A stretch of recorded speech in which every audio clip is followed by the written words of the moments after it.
Assalamualaikum warahmatullahi wabarakatuh. Selamat datang di channel Babon Film, channelnya orang yang suka film. Di hari yang berbahagia ini, mari kita simak kelanjutan dari episode sebelumnya.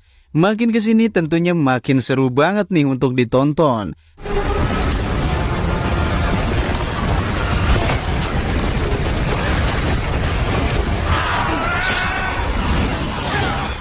Terima kasih juga atas supportnya karena waktu luang kalian adalah sumber kopi dan sarapan bagi saya. Apalagi kalau kalian mau tekan tombol subscribe, like dan share-nya, itu akan membuat saya sangat amat senang. Yuk simak sampai selesai, kita mulai dengan bumper dikit.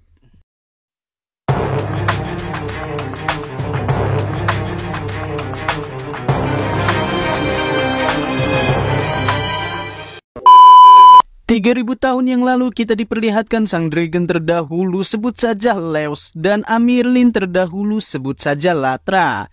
Ternyata Leos sudah mempunyai anak entah bersama siapa, yang jelas dia adalah titisan dragon berikutnya. Dari sinilah perpecahan Aes Sedai terjadi hanya karena berbeda pendapat. Ternyata dahulu Aes Sedai itu terdapat laki-laki dan perempuan, akan tetapi sekarang terpecah menjadi dua. Leos menginginkan Latra membantunya untuk mengalahkan sang kegelapan agar orang-orang di masa mendatang tidak menjadi pengikut sang kegelapan.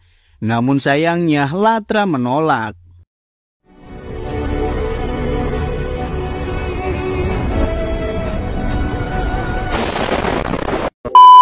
Kembali ke masa sekarang di Tanah Terkutuk, Morin dan Ran terkejut melihat mayat seseorang yang matoi di sana.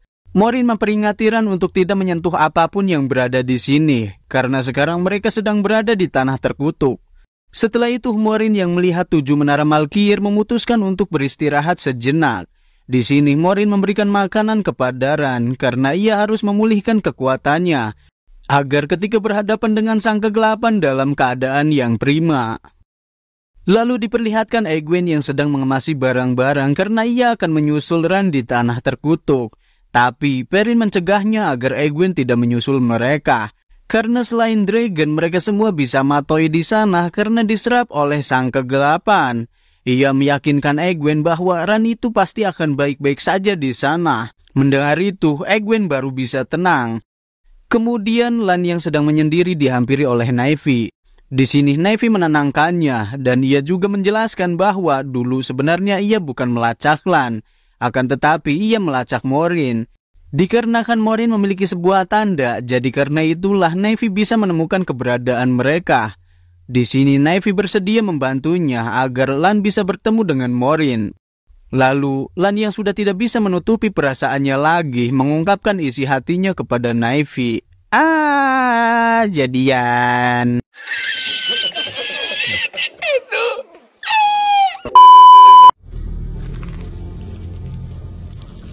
Beralih ke tempat Ran, Morin menanyakan apa yang ia mimpikan. Ran menjawab bahwa sang kegelapan berada di sini. Baru saja ngomong, tiba-tiba Morin diserang dari belakang oleh sang kegelapan.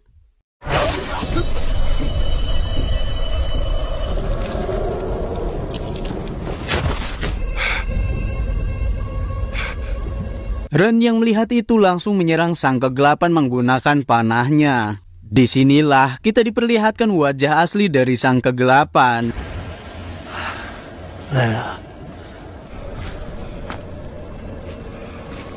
Di sini sang kegelapan berusaha menghasutnya agar Ran bisa ia kuasai.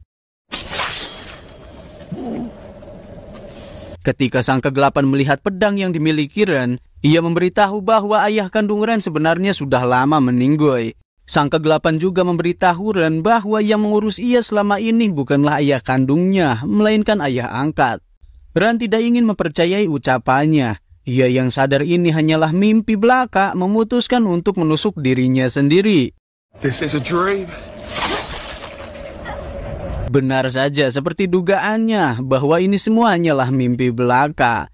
Lalu mereka pun melanjutkan perjalanan menuju ke Menara Malkier. Karena di sana sang kegelapan disegel oleh dragon terdahulu. Di sini Morin memberikan sebuah benda yang akan membantu Ran ketika melawan sang kegelapan. Karena benda ini terbuat dari kekuatan itu sendiri. dan ribuan lelaki sudah menyalurkan kekuatannya pada benda tersebut. Kini tugas Ran hanyalah menyalurkan kekuatannya ke dalam benda tersebut untuk melawan sang kegelapan, agar sentuhannya kembali ke 3000 tahun yang lalu dan segel pun kembali kokoh. Lalu diperlihatkan Na'vi yang sedang berusaha mendengarkan suara alam. Ia dihampiri Egwene. Egwene menanyakan apa yang Na'vi dengar. Akan tetapi sayangnya semenjak ia bisa menggunakan kekuatannya, ia malah tidak bisa mendengar suara alam lagi. Jadi Egwene mencoba mendengarkan suara alam menggantikan Na'vi.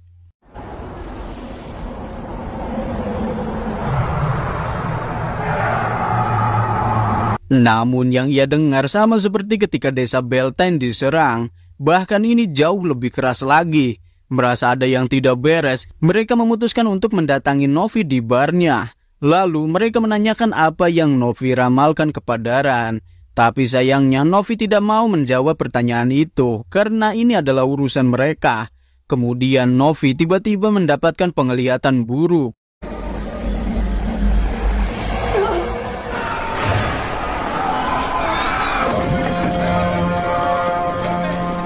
Ya, suara peringatan darurat berbunyi. Ternyata inilah maksud dari penglihatan Novi. Rupanya ribuan pasukan Trolloc menyerang kota Valdara yang dipimpin oleh Fed. Di kerajaan, Raja Agel dan pasukannya yang cemas segera melihat celah Tarwin dari istana. Mereka yang melihat salah satu tali gerbang terputus menyadari bahwa ada pengikut sang kegelapan berada di kota ini. Hal ini dirasakan juga oleh Ran dan Morin yang berada di tanah terkutuk. Terlihat Ran yang sangat mencemaskan keadaan Egwene dan yang lain karena mereka masih berada di kota Valdara. Tapi Morin menenangkannya karena hanya dengan melawan sang kegelapan di mata dunia semua ini akan berakhir. Lalu mereka pun melanjutkan perjalanan menuju mata dunia. Sesampainya di mata dunia, entah mengapa Ran sepertinya mengetahui tempat ini. Ran meminta Morin untuk menunggu saja karena ia akan masuk ke dalam sendirian. Karena selain Dragon, orang yang akan masuk ke dalam pasti akan matoy. Akan tetapi Morin dengan tekad yang kuat nekat ikut masuk. Ternyata Lan juga pergi untuk menyusul Ran dan Morin.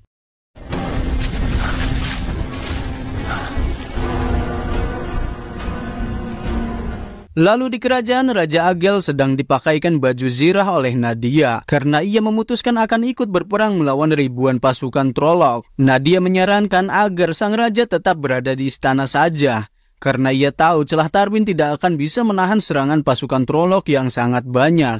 Akan tetapi Raja Agel yang teguh pendiriannya meminta kepada Nadia dan para wanita lainnya untuk melawan pasukan Trolloc jika celah Tarwin berhasil ditembus. Entah kenapa petinggi kerajaan berniat menghancurkan singgasana sang raja. Sepertinya ada sesuatu di balik itu semua.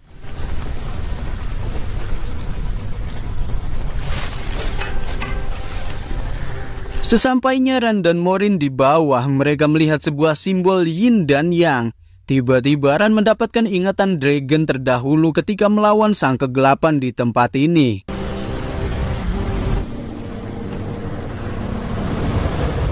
It was here. In the center. Lalu ketika Ran menyentuh simbol tersebut, tiba-tiba Ran berpindah tempat.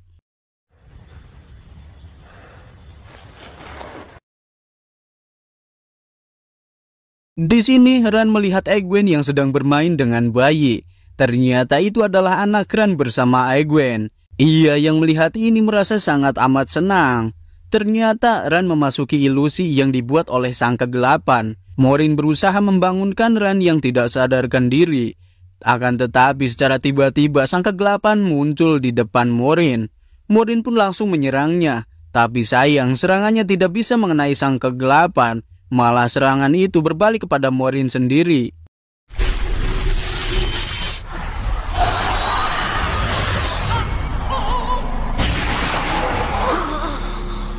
Lalu kita diperlihatkan Raja Agel memerintahkan pasukannya untuk menuju ke celah Tarwin.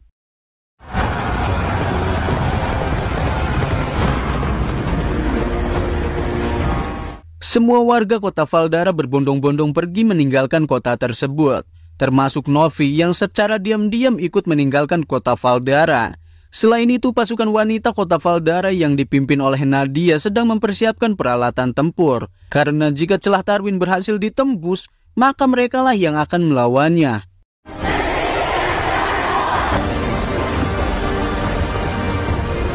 Kemudian Naivi mengajak Egwene dan Perrin untuk pergi dari tempat ini.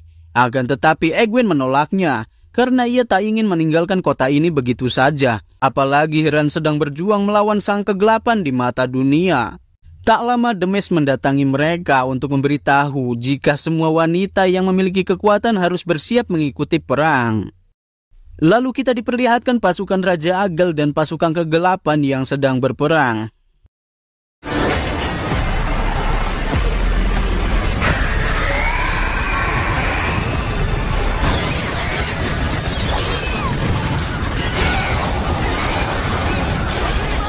Di sisi lain, Nadia dan dua wanita yang memiliki kekuatan bersiap menunggu pasukan kegelapan datang. Ternyata, Naivi dan Egwene memutuskan untuk membantu Nadia berperang melawan pasukan kegelapan. Lalu diperlihatkan Perrin yang merasa muak karena ia merasa dirinya tidak berguna sama sekali. Di saat orang lain berperang, ia hanya bisa duduk. Demes menenangkannya, lalu Demes mengajak Perrin untuk membantu petinggi kerajaan menghancurkan singgasana sang raja. Kembali ke Ran yang sedang berada di dalam ilusi yang dibuat oleh sang kegelapan. Di sini ia mulai curiga bahwa semua ini adalah ilusi belaka. Oleh karena itu, ia bertanya sesuatu kepada Egwene dengan pertanyaan kisah masa lalu mereka untuk memastikan ini semua ilusi atau tidak. Dirasa ini adalah nyata, Ran dan Egwene bercelepot ria. Sayangnya tiba-tiba Egwene tidak bisa bergerak. Disinilah sang kegelapan datang. Sang kegelapan berusaha menghasut Ran kembali dengan cara memberikan ilusi yang diimpikan Ran. Pinter juga nih orang. Walau hanya dengan bayangannya saja, ia mampu membuat orang menjadi pengikutnya. Sang kegelapan memberitahu Morin apa yang terjadi pada Ran. Disinilah Ran diuji. Akankah ia memilih cahaya atau kegelapan? Mendengar itu, Morin langsung bersiap membunuh Ran jika Ran memilih kegelapan. Lalu diperlihatkan para wanita yang standby menghadapi pasukan kegelapan jika Raja Agel dan pasukannya berhasil ditumbangkan. Ternyata peperangan ini sampai malam hari. Kemudian Raja Agel sendiri sedang berusaha mempertahankan celah Tarwin agar pasukan kegelapan tidak bisa masuk ke dalam. Akan tetapi sayangnya Raja Agel harus gugur karena Trolloc tiba-tiba melempar tombak ke arahnya.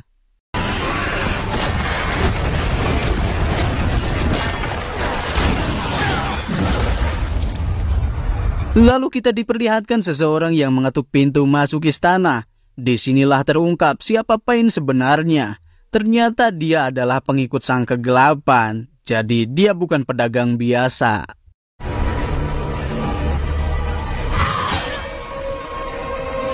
Beralih ke Perrin dan yang lain. Mereka berhasil menemukan kotak di bawah singgasana Raja Agel. Ternyata kotak tersebut akan diserahkan kepada Ran sebagai dragon untuk melawan sang kegelapan. Perrin tak sengaja melihat seseorang melintas di belakangnya, jadi ia memutuskan untuk mengeceknya. Kemudian kita diperlihatkan ribuan pasukan Trolloc berhasil menembus celah Tarwin. Melihat itu, Nadia meminta kepada yang lain untuk menyalurkan kekuatan kepadanya.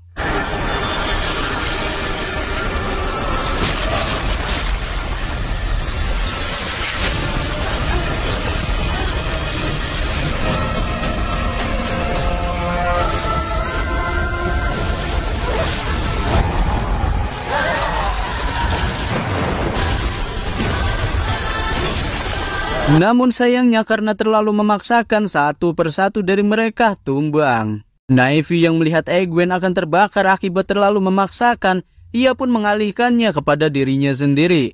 Oleh karena itu, ia pun harus meninggoy.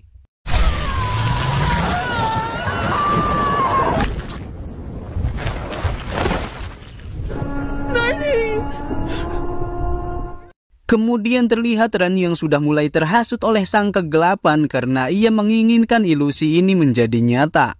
Lalu Ran disuruh untuk menyalurkan kekuatannya pada anaknya. Disinilah akhirnya Ran bisa mengeluarkan kekuatannya. Bukannya menyalurkan kekuatan pada anaknya, Ran malah menyalurkan kekuatan pada benda yang diberikan Morin. Ternyata Ran pintar juga ya, mampu menipu sang kegelapan dengan trik receh seperti itu. Everything inside you. Don't fight it. She already is.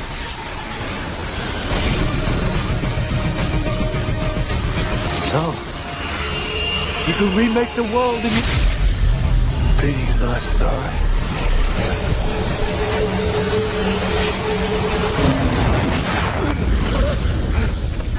Akhirnya Ran berhasil memperkuat segel sang kegelapan kembali. Dan sentuhannya kembali ke 3000 tahun yang lalu. Lalu Morin memberitahu Ran bahwa mereka tidak akan kembali ke kota Valdera. Ran juga berniat sama. Karena ia menyadari jika seorang pria yang bisa menyalurkan kekuatan maka akan menjadi gila. Oleh karena itu Ran memutuskan untuk pergi. Dan ia juga meminta kepada Morin agar memberitahu Egwene bahwa dirinya telah matoy ketika melawan sang kegelapan. Walau Morin tak boleh berbohong, tapi Ran meminta Morin untuk mencari caranya. Lalu Ran pun pergi. Tak lama dari itu, Lan datang. Ia senang melihat Morin yang masih hidup. Lalu Lan menanyakan keadaan Ran, dan Morin menjawabnya bahwa Ran telah pergi.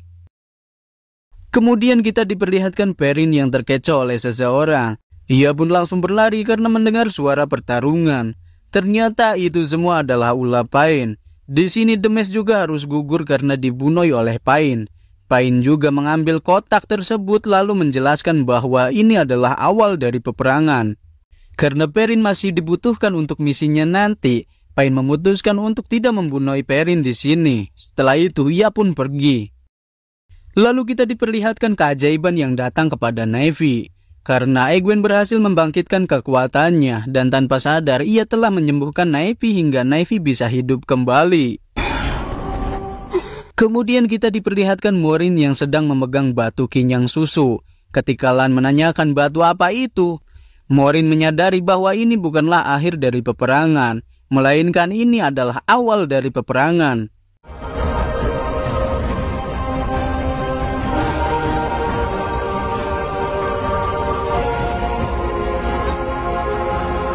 Kemudian kita diperlihatkan pantai bagian barat yang jauh di sana. Terlihat seorang anak kecil yang sedang bermain pasir. Dan di situ juga terlihat banyak sekali perahu yang isinya wanita aneh. Entah apa tujuan mereka karena mereka semua menyalurkan kekuatannya untuk menciptakan tsunami yang sangat besar.